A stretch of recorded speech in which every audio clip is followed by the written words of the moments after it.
So, I've stolen my own thunder.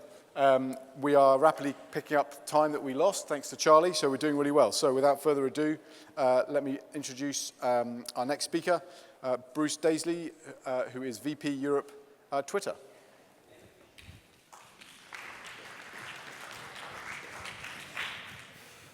Afternoon. So I'm going to be talking about video, and I'm going to really be talking about some of the phenomena that we're observing on video, and really just trying to help contextualize some of the trends that we're seeing across the board. I always think it's good to start off with a presentation just to sort of to go into the hive mind of Twitter users and see what predictions for the future that Twitter users are seeing. So I thought I pulled out a couple of tweets that have done especially well in the last couple of weeks. I thought this might give us a vision of the future before we start talking about video. Here's one. 2016, Trump won't win. 2017, President Trump can't do that, can he? 2018, you're watching the Hunger Games tonight. I hope my district wins. That got 93,000 retweets, and I particularly enjoyed this one. Did slightly less well, but there was a discussion about AI a couple of minutes ago. Let's see if that works.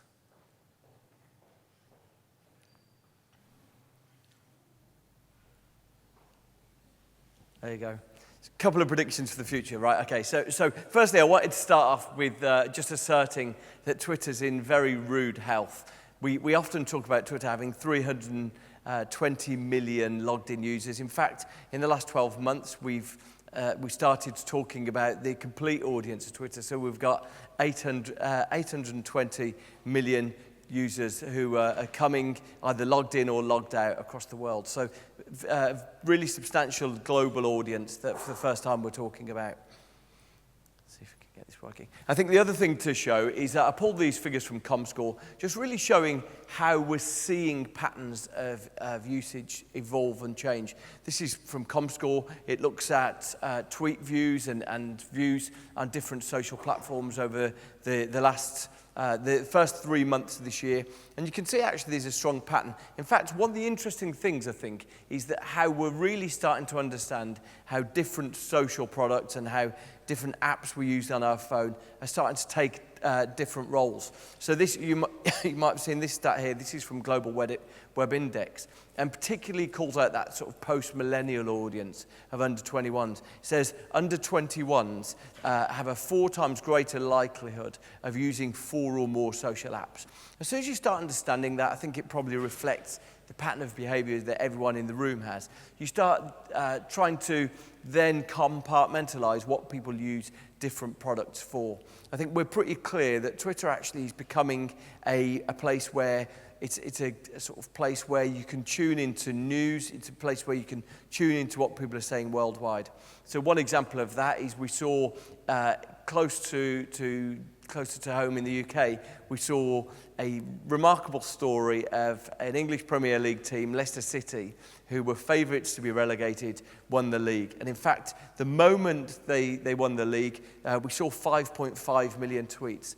I think it really illustrates then that use case that talk about if people are using multiple social apps, what are people using Twitter for? They're using Twitter to tap into a conversation and to contribute to the conversation. So just to look at how that works, we see this routinely. When big news breaks live, it tends to be that we open Twitter to see how that's playing out. So at the moment when, in fact, it was a result in another game that led to Leicester winning the league, but the moment that result played out, that Tottenham drew with Chelsea, we saw an 86% increase in tweet volume. So it really starts to illustrate the role that Twitter plays. Twitter's like we give a microphone to people, we allow people to share their views, but also gives you the place to tap into that open public conversation. A couple of examples of that. This tweet in itself got close to 500,000 retweets, 405,000 when I screen captured it last week, and it's gone on since. So that was the moment of celebration, but also a place where other people can share their views. So here's Adele talking about the same news item. Open public network where people can discuss big things. And I think I just want to now go on and say, if you combine that with some of the trends that we're seeing, what is the impact of that? And I'm going to go on and talk about how we're seeing a real divergence in the way that video is being used by creators and by advertisers. Firstly, a couple of trends. So you'll be very familiar with this. The notion of camera production has really been completely sort of transformed in the last couple of years. The production of cameras, I think each successive year for the last 4 years has seen a record number of camera devices being created, and in fact more images have been made in the last couple of years than in the whole of history combined. So we know that visual production is transforming.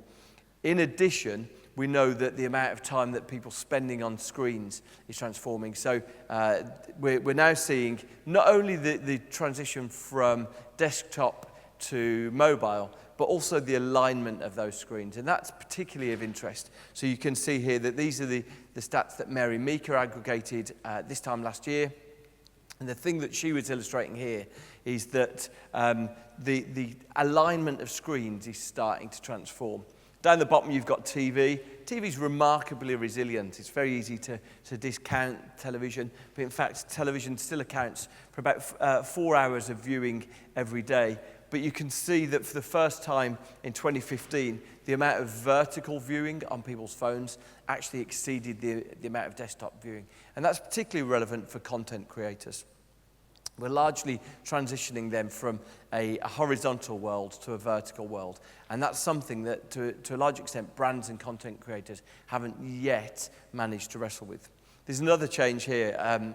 We're seeing just a vast increase in the volume of video that people are seeing. So not only are they consuming screens, but they're also consuming video on their screens.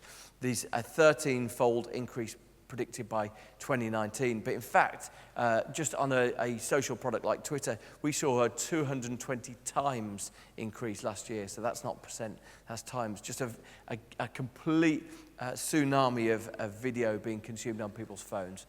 Really, the pace of revolution I don't think we've witnessed before. And the reason why that's especially relevant is it's the contrast between linear change and algorithmic change, or the linear change and exponential change. The way that people often relate this, and they try and make it easy for you to understand, is that 30 steps taken in a linear way, where each successive step is the same as the one before, will take you 30 meters. 30 steps taken in an exponential way, where each step doubles the step before, will take you 13 times around the world. So when we are seeing that 220-fold increase in a year, the patterns of behavior and the way people are using the devices in their pocket is being disrupted more than ever before. Another illustration of how we think we understand how people are using devices and how it's confounded by user behavior is this example here. So Kanye West came to the UK just a few months ago for the Brit Awards, and he turned up like a lot of people do. Part of their visit now is to go and sample the spicy chicken that they sell in the chain Nando's. So Kanye West went into a very popular chain and in fact stood on the counter and instructed everyone who wanted to take a photo to take their photo there and then. And in itself, that's sort of a sort of fairly everyday experience of celebrity. But the one thing we observed that probably was unexpected was that everyone in the restaurant, here's some footage that someone recorded. Everyone in the restaurant, though, did something that I think probably wouldn't be your first expectation. So everyone turned their back on him. And the reason why everyone turned their back on Kanye West, so you've got this remarkable thing where the most famous person in the city is standing 3 meters behind someone. Everyone turned their back on them. And it's because the pattern of behavior that's now so well established is that people want to be in the photo with Kanye West. Taking a photo of him is no longer good enough. Now it needs to be me and Kanye West. So the selfie has become a defining part. And why that's particularly relevant is because that while we've got devices in our pockets and we think we're understanding patterns of human behavior, often the way that people in aggregate are demonstrating those patterns is different to what you might initially expect. Here's another example, and here's another pattern that I think at the end I'll try and illustrate all the trends together. The arrival of digital creators, and you're probably aware of digital creators and the notion of YouTubers and YouTube personalities, but the extent of the impact of these people is probably way beyond what you would personally recognize. Twitter ourselves, one of the biggest, probably the single biggest driver of new user signups is people users who've seen YouTubers and then come and try and follow them online. And to illustrate that, Variety, the US celebrity, the B2B celebrity title, surveyed 13 to 18-year-olds in the start of this year. And they asked who were the biggest celebrities. So they asked people, unprompted, who were the biggest people. And in fact, 7 out of the top 10 were what we would call digital creators, YouTubers. Smoosh was number 1. PewDiePie was number 2. In fact, the only names that you might recognize in that list, unless you were following that audience, were Katy Perry, Taylor Swift, and Jennifer Lawrence. So the extent of the fame, these are the real A-list of celebrities, and you can see that YouTubers are regarded as bigger, more aspirational stars than them. Obviously, that makes it really difficult for a lot of brands to interpret how to play into that world. How do you seek brand advocacy? How do you try and get spokespeople who are relevant when actually it's an audience that doesn't necessarily connect with older demographics? So here's some of the trends that we're seeing here in aggregate: vertical, mobile, video, new voices. And before I go on and talk about one particular thing we're doing, I just thought I'd illustrate just briefly what Twitter is doing to try and keep pace with that. One of the first things we're doing, as I mentioned before, is that historically we've always had logged in experience, and video's a key part of that, showing video on people's phones. But in addition, we've now added far more logged out experience. So that's whether someone goes via a Google search result or whether they, via some other way, come to Twitter. We give a far richer experience there. In addition, we're allowing video in syndication and allowing people to take tweets and syndicate their video elsewhere. We've run a pretty extensive roadmap. So probably the big changes, last year we launched Periscope. We had a full year of Periscope there. And in fact, adding to the suite of Periscope, last week we announced support of drones on Periscope. We've embedded Periscope into timelines. And so actually more and more, that 220-fold increase in video is being serviced by us adding more elements to it. So you can see all of the different parts of Twitter's suite there, and just how Periscope might look in a timeline here. You're scrolling through, you see something in your timeline, it says that it's live, and by tapping on that, you can go straight through and either watch it live on Twitter or tap through and be able to participate in conversation if you go through and participate on Periscope itself. So looking at all those things together, I think the one thing I wanted to demonstrate is something that we actually acquired because we were so inspired by it. So I think recognizing those trends and recognizing what a dissonant experience it was to the ad world and the ad creative world, we acquired a business called Niche. And Niche is an extraordinary coming together of some of the biggest voices that probably are unknown to the people in this room, bringing them together to try and power brands' activations and to power brands' conversations. So Niche it's an app that anyone can download on their phone. We've got 31,000 creators on there, and effectively it's like an open source ad creative agency. What happens is that brands can write a brief. Some of the biggest brands in the world can sign up to this. Sky have announced a massive partnership today. We've had the likes of Pepsi, Apple, coming along and trying to harness the power of digital creators. So let me give you an example. This is how we really got involved in this. This was a campaign last year for HP. So HP took 3 of the biggest stars of Vine. They also use Instagram. They're big Snapchatters. They took 3 of those people and they created a campaign. Let me show how this looks. So these are really sort of reductive forms of creativity, 6-second ads following all those trends that I've talked about before, works on vertical, they're fast execution. Let me show some illustrations of what HP did for their new laptop that was part tablet, part laptop, where you could bend the screen. Oh, we need sound on this, actually.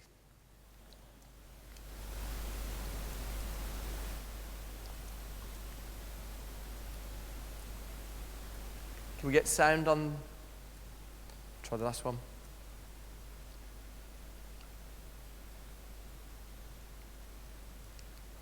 You got the vibe of that anyway without the sound. And in fact, the HP was so happy with that they turned it into their TV commercial. In fact, for the first time, they scrapped the TV commercial they'd commissioned and they put the vines, effectively they reshot the vines and they turned them into the TV commercial here.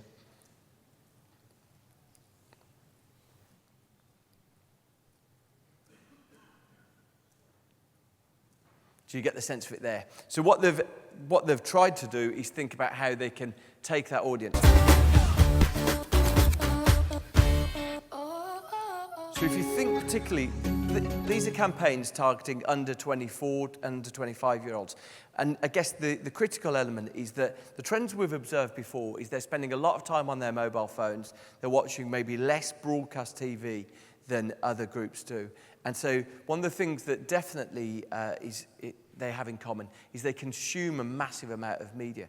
So the traditional media pattern of creating a series of 30-second ads that maybe only get refreshed every 3 or 4 months doesn't necessarily work well with this audience. It's high burn on the creativity.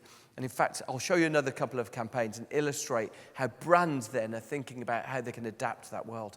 So here's another campaign. This is for Visa. Zach King, who's the star of the first one, is really the sort of the pioneer of a lot of very simple, very effective CGI and sort of optical illusions. He's a highly coveted star, and I think probably his flair is that he adapts it into a lot of executions that last 6 seconds.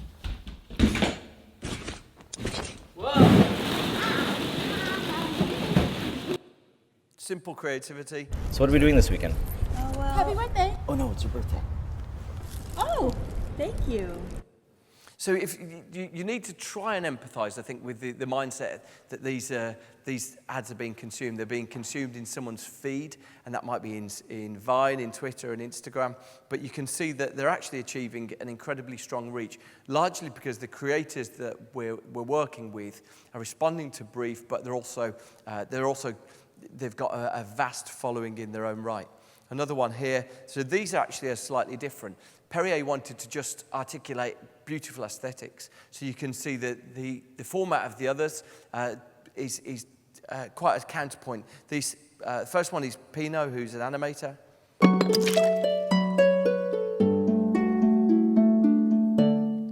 Really simple, sits in someone's feed as they scroll through. This was from Megan Signoli.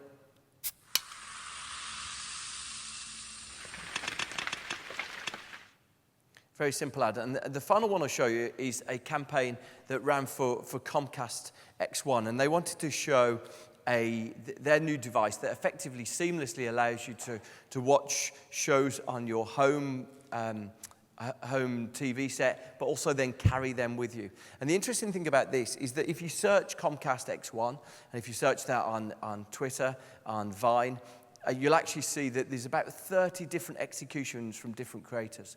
So the way that would work is that effectively, by seeing this vast volume of discussion from people that maybe you're already following, some of the funniest people on those platforms, it adds and it aggregates into the impact of a normal TV campaign without necessarily looking and feeling like the highly slick, polished effect. So this is first one by Rydoon. I love scary movies. No! Sorry.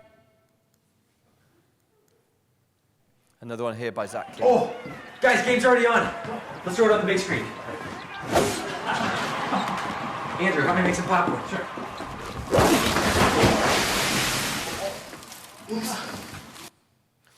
And the interesting thing about this is that we've seen incredible results for it. So it very much is probably an acceleration into something that you'd not considered. And the reason why I sort of aggregated all those trends at the start is that probably to a large extent, some of this creativity might be passing you by. Like I say, we've got 31,000 creators signed up. Some of these people are earning a colossal amount of cash from doing this, and largely they're dropping into the social media streams of people who sort of post-millennial audience on a vast volume. The impact of it is really significant, and the reason why we're getting some of the biggest brands in the world now try this out is because it's having a massive effect on brand lift. We're seeing sort of a 56% average boost in brand awareness amongst the people exposed to it.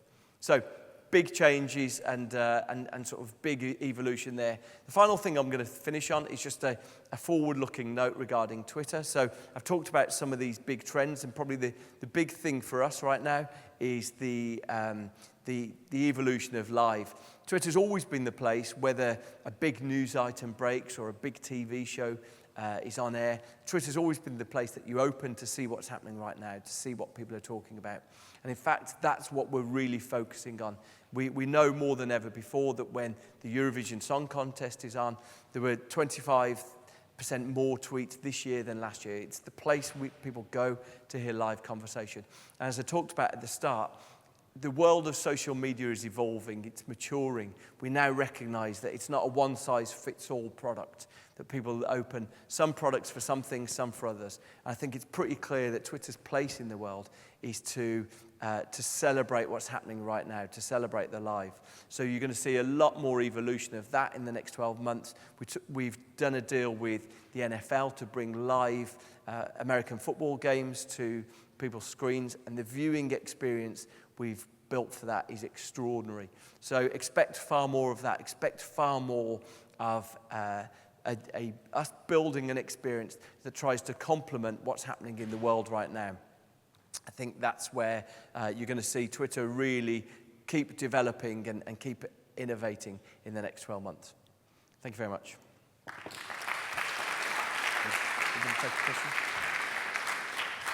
Thank you, Bruce. We've got a couple of minutes. If anyone's got a burning question for Bruce, we can do it before we close for the day. Anybody got a burning question? No?